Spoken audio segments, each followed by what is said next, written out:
So it's not just that in 2047 will be 100 years. That's just a coincidence of an anniversary.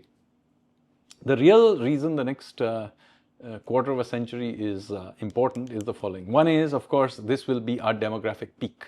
Incidentally, we are already in it.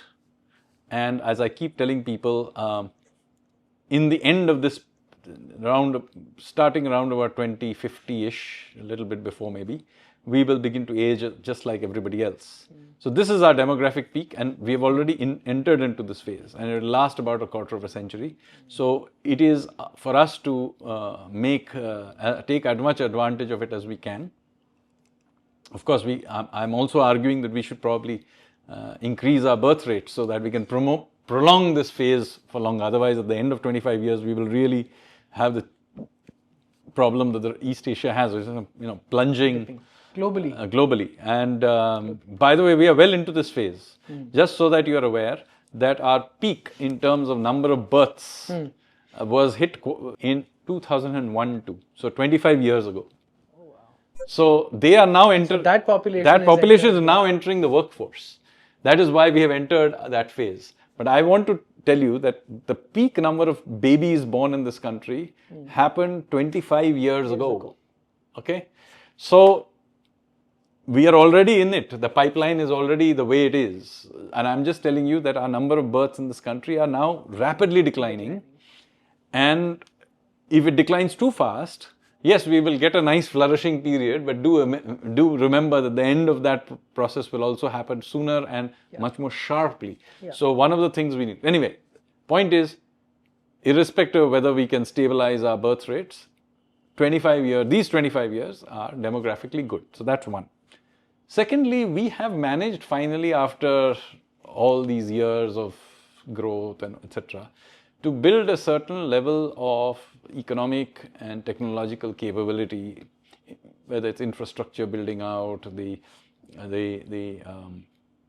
regulatory framework has now evolved to a level, you've got rid of a lot of the socialist, not all of it, but significant amount of the socialist era baggage. Our institutions have become better. Regulatory institutions like RBI, SEBI, etc. now have reached a level of maturity. We now have large number of companies of scale, global scale. I mean, something like TCS or Infosys is not a small Indian company, it's a global company. We have pharmaceutical companies of some size. We have engineering companies of some size.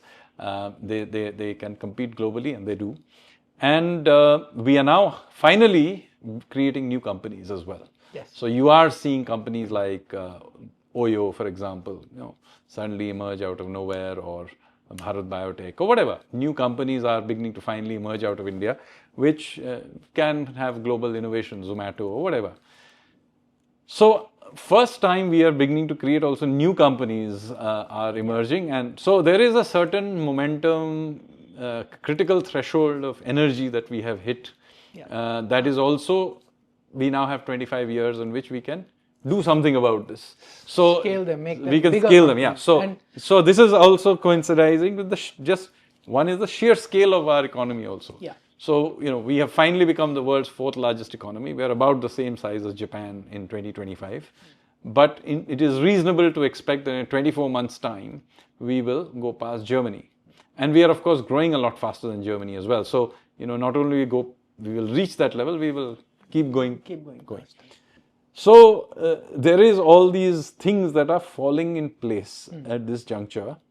Now, this is not to suggest that we don't have certain things that we need to still fix.